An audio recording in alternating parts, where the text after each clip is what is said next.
this is a cyclical motion that we're going to be going through our whole lives. So we may find ourselves kicked down to the ground, um, you know, and think, well, we failed our journey. It didn't work out. I didn't get the treasure at the end that I was looking for. Um, it might not come now, but the path is ever onward, ever continuing. We take step by step, and those steps can hopefully be forward, and they can hopefully be upward. And are we ever reaching the end? I don't know. And Achilles at the end of my book probably feels like he's reached the end of, it's going to be smooth sailing. Welcome to the Rich Life Realization Podcast. This is your host, Rich Life. Yes, that's really my name. And we're going to explore powerful conversations with phenomenal guests in order to spark realizations and insights that guide you toward enriching your life. Welcome back. I have a phenomenal guest with me today. This is a very, very special man who has been in my life, and he is a accomplished author and a dad, and he is interested in tales from the past, but he also writes his own. And he loves to share his stories with his students and his daughters. And he is the author of Achilles, Making of a Hero. I read this book recently. Phenomenal. Ryan Thompson, welcome to the Rich Life Realization Podcast. Thank you, Rich. Glad to be here. Very warm introduction. I appreciate that. Well, you definitely deserve it. He was at my wedding, and he gave the best wedding speech. It was improvised, and it was the best wedding speech in the entire world. I'm sorry. It was so funny, and I'm sure your best man gave you a good wedding speech, but mine did better. So, well, I appreciate that. It was a honor when you asked me to participate with you and Missa. That was a wonderful time, a cherished memory of mine for sure. Absolutely, absolutely. Well, today we're going to be talking about the book, maybe mythology, maybe anger, maybe the creative process, maybe the universe. Who knows? We have the world at our feet. Awesome. And that's a tall order. That's a lot of paths that can go down, which is great, because that's what life is, right? It's all these paths in front of us, and we choose some of them, and as we go down that path, maybe we start to question what those paths unexplored could have held. Sometimes the choices we make come with regret. Sometimes our choices come with relief that we made the choices that we did. But I think that's part of, so this book specifically, I guess, Achilles, The Making of a Hero, really came from that, like you mentioned, that love of mine for stories. Particularly mythology. When I was in school, I was a big fan of the humanities. And when I was in high school over in Fort Collins, there were a lot of options to take classical humanities and Asian humanities, and to really look at the stories that have helped shape our collective story as a species, as mankind. And from there, I got introduced to ideas like the hero's journey and Joseph Campbell and the monomyth, the idea that, stories kind of underline the shared experiences that we all have as people. And we see those manifest in religion, in literature, in oral tradition. And so I wanted to kind of take that interest of mine and try to, how do I boil this down into something that my little seventh graders can maybe understand and appreciate? And that was my first idea in writing the story of Achilles. So my book is geared towards a young adult audience, and it is the story of Achilles um, before the Trojan War, before he becomes the hero at Hmm. Troy.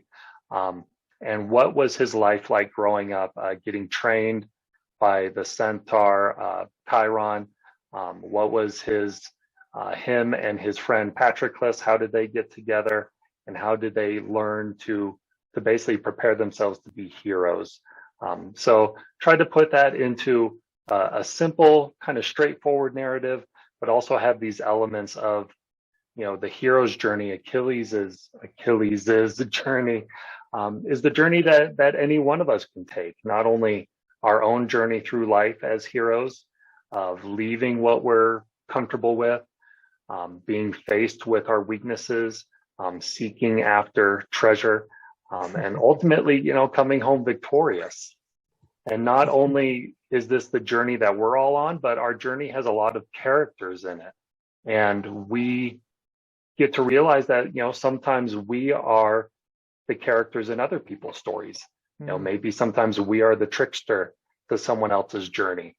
Maybe we are, now that I'm getting older, maybe I'm becoming the wise old mage in the stories of others. But to try to build something that is a good story, but also, can connect us to some of those grander universal aspects of story that we see elsewhere. And I definitely saw that in your book. There's this very big theme of the path that he can take, and there's also very adult themes too. There's murder and blood, and right in the beginning, it starts off with a little bit of a bang here. And you said it's because I've been pronouncing it's kind of like that Hermione kind of thing. I've been in my head it was Patroclus, and then you said his friend is so his friend Patroclus. So Patroclus. That's how I've always said it. I am notorious for reading names and places and words, and in my mind I have how I pronounce them. Yeah, you bring up Hermione from Harry Potter. Yes. Growing up, when my dad read those books to us before any of the movies ever came out, I think Hermione was how we pronounce her. So, yeah. So yeah, I am 3 books. I am absolutely open to that not being how his name is actually pronounced. But yeah, they have a moment in the book where they're training against the 100-handed, 100-eyed creatures that come from the depths, part of a training tool of Chiron's. And the name of that creature has like 20 letters in its name. I'm not even going to try to pronounce it. You can check it out. But yeah, that's something I'm always open with my students. I am open to not only mispronouncing things, I'm also open to, as a history teacher, everything I teach you right now being proved wrong by the time you exit college. So, take the skills I'm giving you. Don't get too caught up on the facts I try to impart to you, because if we learn anything from history, it's that facts change with new understanding and with time. Absolutely. And we could dive into that too. Oh yeah. So in the book there is this theme. It really does start off with this choice that the mother makes in order to protect the little Achilles, and you kind of know a little bit about it. And then I'm seeing that it also kind of ends with a choice. I don't want to give too much away, but it also ends with a choice, because Achilles has this path that he can go on that's full of glory and battles, and as this general, and he has this other path that he can take. And yeah, tell me a little bit more about it. Seems like that there's this completion in the story as far as the path.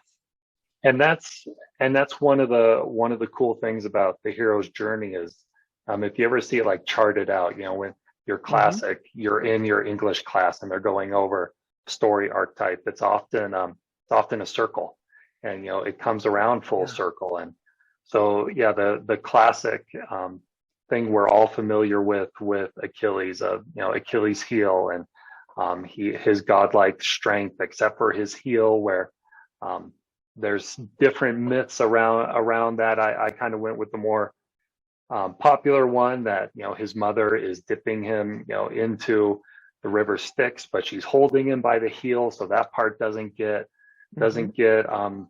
that protection. And why she's doing that is because this understanding that Achilles is going to have to make these choices in his life. Is he going to be someone who is living for his own personal gratification? Is he going to live for his own personal, just make no impact on the world, but be okay with who he is? Or is his life going to have a grander scale? Is he going to be more far reaching? But that's going to bring its own consequences with it. And so, I think, as with any parent, wanting to recognize that our child has choices they're going to make, and what can we put in place to protect them regardless of what choice that ends up being. And in the end of the book with Achilles, he begins to recognize not only the options, because we all recognize options in our lives, but recognize that there are consequences to the options. And so even though you like one choice over the other, sometimes you might not like the consequence that comes with the choices you make or the paths you go down in your life. And so this idea that Achilles is trying to be equipped by those around him, whether it's his mother, whether it's his mortal father, whether it's his trainer, Chiron, everything is trying to prepare him to make these choices and live with the consequences. And what I also try to stress in the book is the help he receives is not always what he expects, and it's not always what he wants, but hopefully it's going to be what in the end he needs. Yeah. And there's also a lot of themes of hubris, of pride, of anger. Mm-hmm. He's kind of this special kid in that he's so strong and he's so skilled that all of these trainers are trying to teach him to kind of take him down a peg, but it's kind of like the kid that never gets taken down a peg, and he does find out what's important to him. And there's also themes of friendship, and really that is what connects him to controlling his anger in a way that is positive. Absolutely. And I think, you think of it, and that's the other classic aspect of Achilles, right? Is his anger, his pride, his this godlike strength within a mortal. And how easy is it to see that in any one of us? That our that internal self, that ego that drives us, and really, for lack of a better word, can enslave us if we don't learn to master it ourselves. In fact, I carry with me often, this comes from the people over at the Daily Stoic, which have a lot of great resources around Stoicism. But it's this coin I carry. I don't know if it says on it, it says, "Ego is the enemy." And it's a reminder for me to keep that in check. And I think that's some wisdom that many would like to impart to Achilles, that, if you are not teachable, if you're not able to learn, if you're not humble, that is going to catch up with you sometimes. We see that, being in public education, we see that with students all the time who maybe come to a certain grade level and you're above grade level as far as your ability, your reading abilities. You're in middle school, but you're at a high school reading level. And so you don't always feel challenged by the tasks put in front of you. But if you just kind of float by, eventually you are going to hit that plateau of where you are now being challenged. And if you spend all the previous time not learning how to learn, not learning how to deal with being pushed and being challenged, it's going to be really difficult, and it's going to be hard for you. And Achilles, I hope it's seen, he kind of experiences that here. That's why I liked, you mentioned friendship. One of the reasons I liked the addition of Patroclus, his friend, is because he's kind of more the everyman in there. You know, here is this just kind of nobody going along this amazing journey with Achilles and getting his own training and learning more about himself. And while my narrative really focuses, you know, just kind of on that friendship of the two of them and the training they each receive and how they learn what they each individually need. There is another book called The Song of Achilles. That one's by Madeline Miller, and this book came out. So I started writing my book before her book came out, and if your audience has a chance to read hers, it's an incredible look at the relationship between Patroclus and Achilles as well.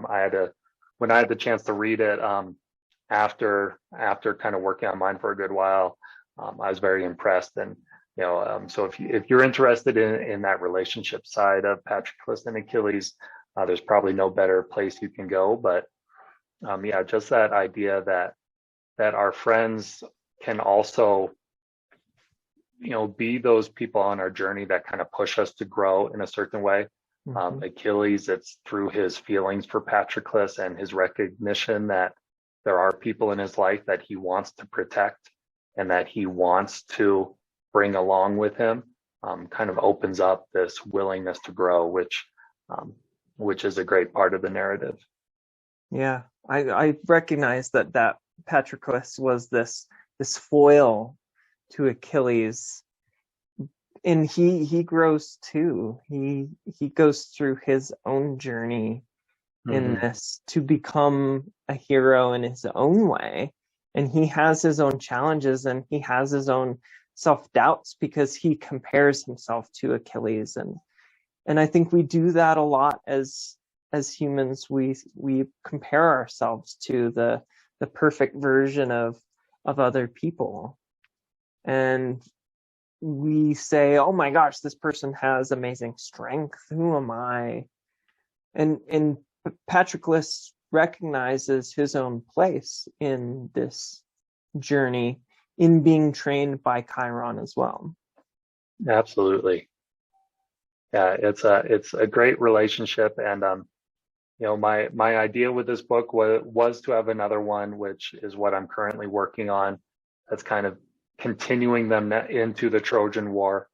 And you know, they both are there, and they're both part of it in that relationship and that growth and that idea of Patroclus kind of growing into a leadership role, you know, continues on, because I think that's another typical thing we can see for each and every one of us, of comparing ourselves to others, of our self-doubts. I know I had a chance to hear you talking about that just here recently, of never feeling like we're personally enough, because when we're standing next to Achilles, how can we ever feel confident in our own skills or our own strength? Yeah. But it is there, and their strength kind of each grows in different ways, and they recognize, you know, Patroclus recognizes where he can have some strength and some expertise that maybe Achilles doesn't quite have, and how, you know, we can complement each other. There's, you know, this universal idea that we are all, there's something that connects each and every one of us, and we all have something to offer. You know, we all have something to put out there into the universe. And, you know, these metaphors, these kind of religious ideas of, you know, these grand cosmic fabrics, these things that connect each of us together. You know, in my spiritual understanding, there's this concept of, you know, the finest bits of matter are intelligence and truth and light, and that we all have certain degrees of these things. And when we are, when we're coming together, we're expanding that. We are increasing the sphere of influence we have collectively. And so Patroclus on his own is probably not going to do very much on his own. He wouldn't have made it past the first few pages of the book. Yeah. Achilles on his own, he is probably not going to make it either. But together they're going to make it to the end of this book, and hopefully to the end of others as well. Well, we know that there will come a point for Achilles when he won't make it. And I guess that's the thing with spoilers in my book. I mean, it's not that Did I ruin it? Did I ruin? So it's not that the Iliad is unknown, and to be quite honest with you, I have been playing around with the idea of how much do I want to change. Is Achilles going to ultimately see that fate that was prophesied? Which, if you haven't been in the humanities, I guess cover your ears, or haven't read the Iliad. But Achilles does not make it out of the story that ends after the Iliad, and he chose that path of glory, and the path of glory is a light that shines bright, but flames out very quickly. And so I don't know. I would love to continue him on.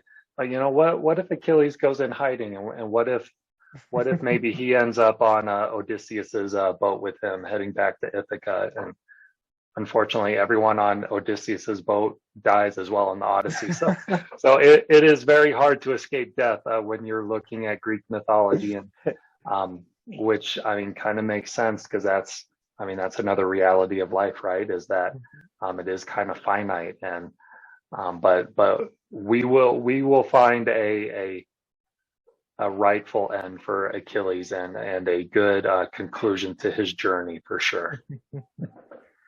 Well, and I loved your discussion of the connection that is between us, and you almost kind of brought up, and it's something that's been brought up more and more to me, is this idea of this tapestry, that this interwoven connection between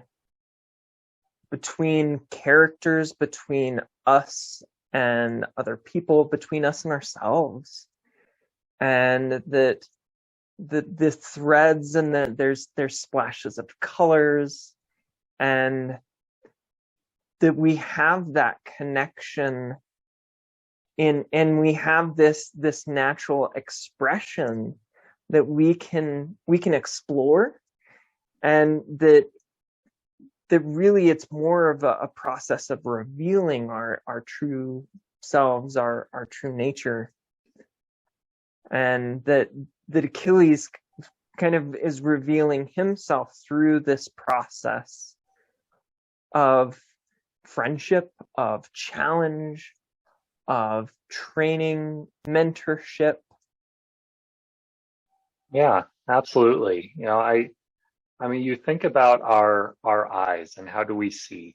Our eyes, all they do is they process light.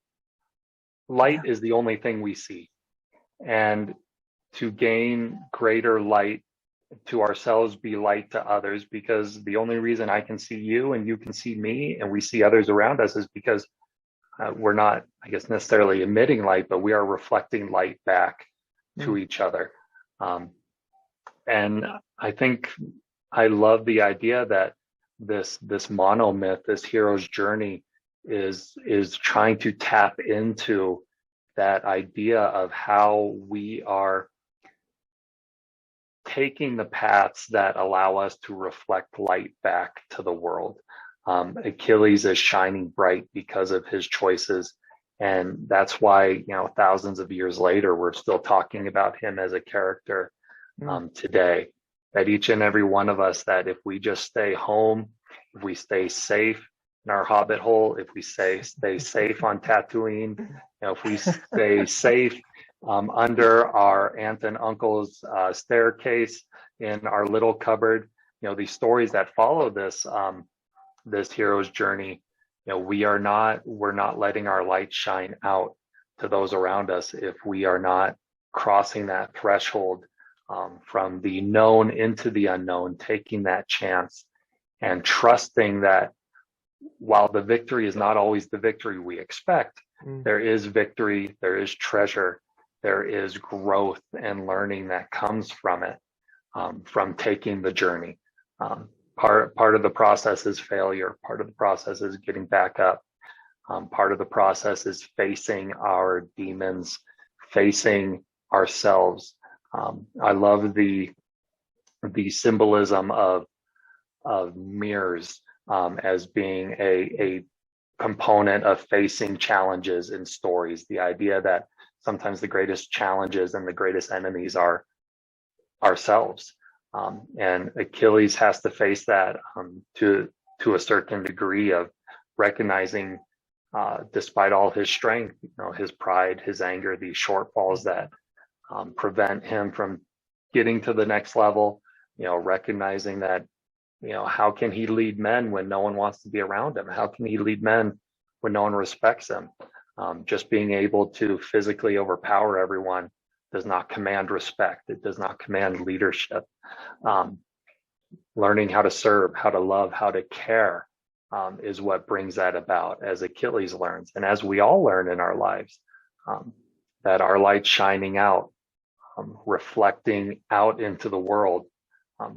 You think of like the reflectors we have on the back of like bicycles, and on your helmet, you have the reflectors. So if a car is coming down the road, it sees you.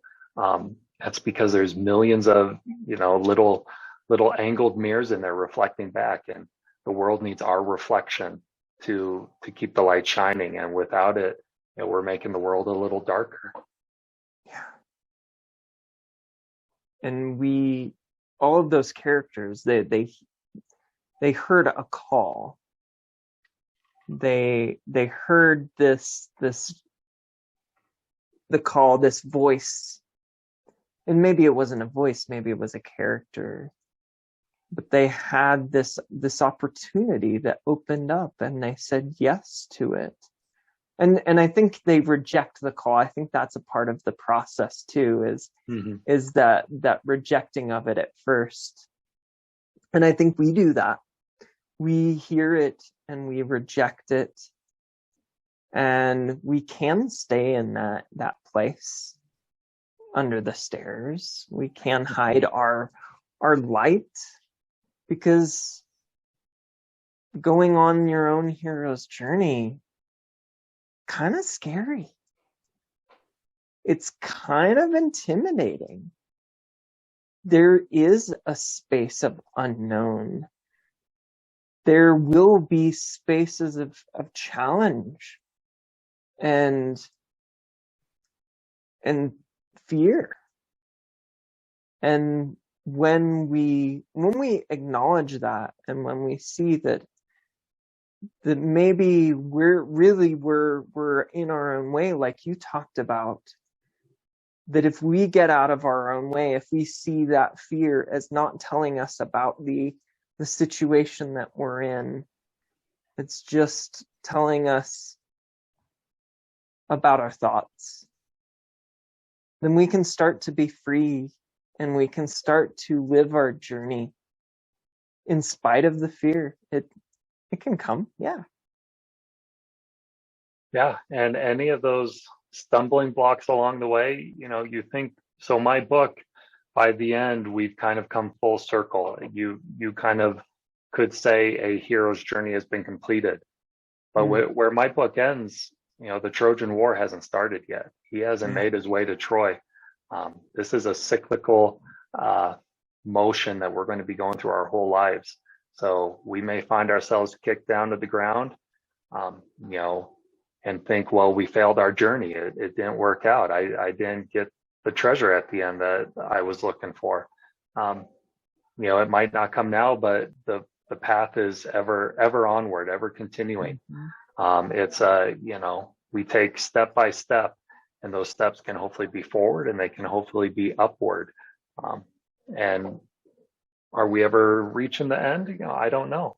And Achilles at the end of my book probably feels like he's reached the end of, it's going to be smooth sailing now. I get to be, I'm going to be the general, and we're going to be experience nothing but glory, because I mean, shoot, after going down to the river Styx and facing Charon the boatman, what more could I deal with outside of that? Turns out it's going to be a lot that he's going to face out after that. So our journeys are never ending. The cycle continues. And just because we don't get it right the first time doesn't mean another day comes. The sun shines the next day just like it does today, and gives us a new chance to reflect more light out there into the world.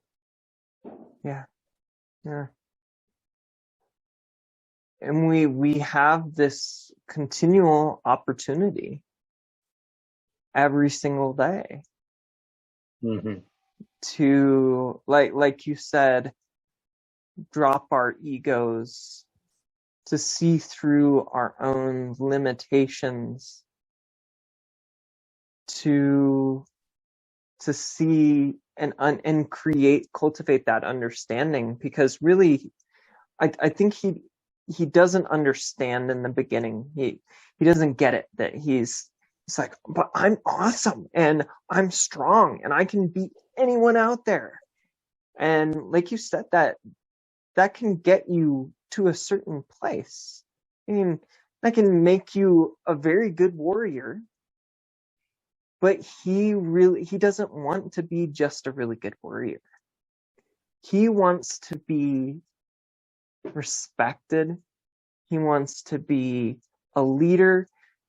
He's looking to be honored by his father. He's looking for that respect. And I think a lot of people are doing that too. Yeah, absolutely. I think when you look at that path, then, we can be on, it's hard to maybe contemplate what it looks like, but we're on like multiple paths at once, sometimes going down. And, we might be on multiple journeys all at once. And so when we are moving through, I have my career, I have my family, I have, wanting to work on this next book. I'm also in school currently myself. So there's lots of journeys going on, and lots of balance to find. And yeah, recognizing maybe what it is we're after, what it is we're looking for. The prize we find at the end of the road may not always be what it was we were expecting. For Achilles, it is not going to be. He thinks he finds his reward at the end, and while he does, it's not necessarily what he expected it to be. But ultimately, if we're going through the process, we can trust that we are receiving what we need and what's going to be beneficial for us. And if nothing else, what is going to push us to go on to the next journey, and to find the next cave, and to enter that cave, and to find the next dragon to slay, and to find the next challenge. And so as long as we keep doing that, we're continuing onward. This idea of returning home changed. It's maybe not always for the best. There's plenty of days where we're probably not coming home and feeling like we've progressed upwards and forwards, but we are brought home changed every day, and recognizing that, and then plotting our course for the next day. And that's a big theme, is that return. We didn't get to see him return to his homeland yet, and return to his father after this. And I think you're right that what we think we're looking for tends not to be what we're actually looking for. The respect that he wants is not something that he can control. He can develop it a little bit, but by letting go of his ego, and almost by letting go of needing to succeed, right? That's an element of it, of letting go of the need to be respected in other people's eyes, is what gives you, ironically, that respect in the end. Maybe not. But it's not that big of a deal. You don't have to be afraid of their reactions. I think we're very much, we want something from other people, whether it's love, connection, respect, authority, and we can't control that. We can, in a little bit of a ways, we can control what we do in our actions in some ways, but life guides you. And when you are off, it'll tell you. That's part of when those crashes happen. It's a message. And we can start to understand it if we see that life guides us. Yeah, I would say that, gaining a little bit of understanding and recognizing of that journey, of that process, can help us recognize those steps in our own lives, can help us put some context around our experiences, internally and externally, and around others, and help us frame them in a way that we can recognize the potential benefit and the potential growth that we can receive through interactions with others. All of a sudden, setbacks and hardships in our lives now can become challenges. They can become trials. They can become opportunities to learn, opportunities to grow. I mean, there can really be a mindset shift that comes from framing the hero's journey into our own journey here in our lives, and trying to recognize the ways we have grown, recognize the ways we want to grow, recognize what we are in control of and what we are not in control of, and embracing sometimes kind of that chaos of the uncontrollables, and still finding growth, still finding opportunities to better ourselves, and learning in a way not to just try to get to the destination, but to enjoy the journey itself. Yeah. There's almost a piece that I want to pull out there, that we don't have to, well, I think we find out in the end that we don't have to grow.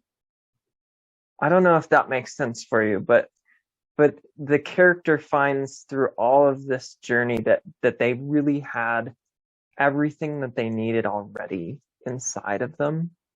Mm-hmm. And that they can look back and see that they're really just revealing who they really are, and it's their authenticity that is their superpower.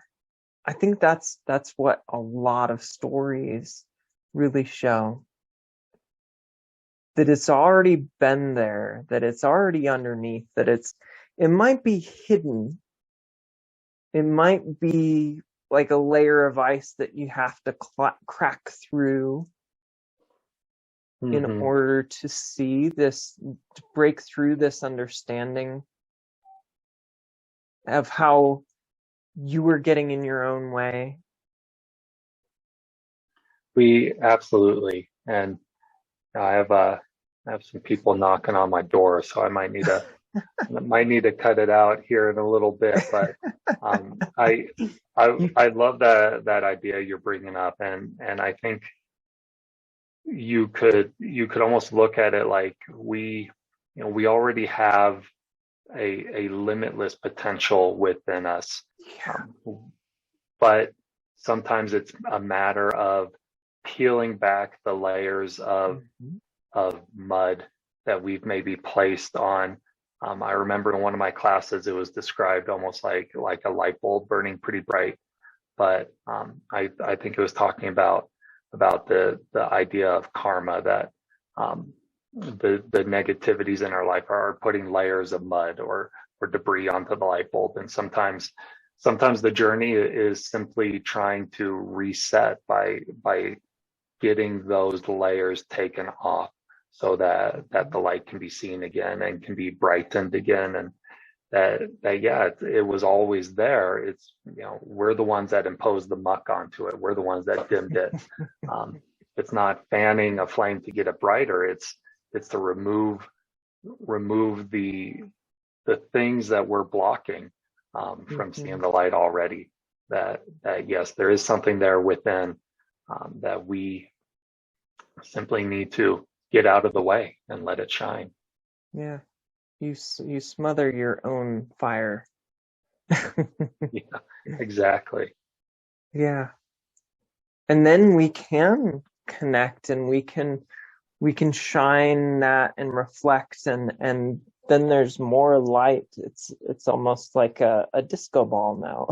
There's Absolutely. We can get into the cosmic disco ball. Ooh, with each other. I like that. The cosmic disco ball. Do, do, do, do, do, do. Yeah.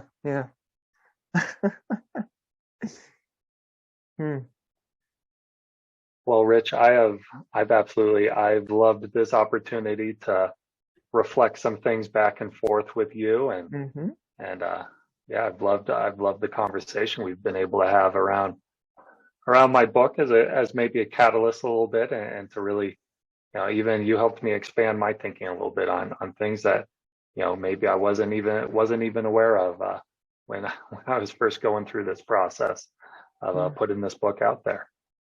Yeah, it is awesome. I binged it and read it through, and I was like, more people need to read this one.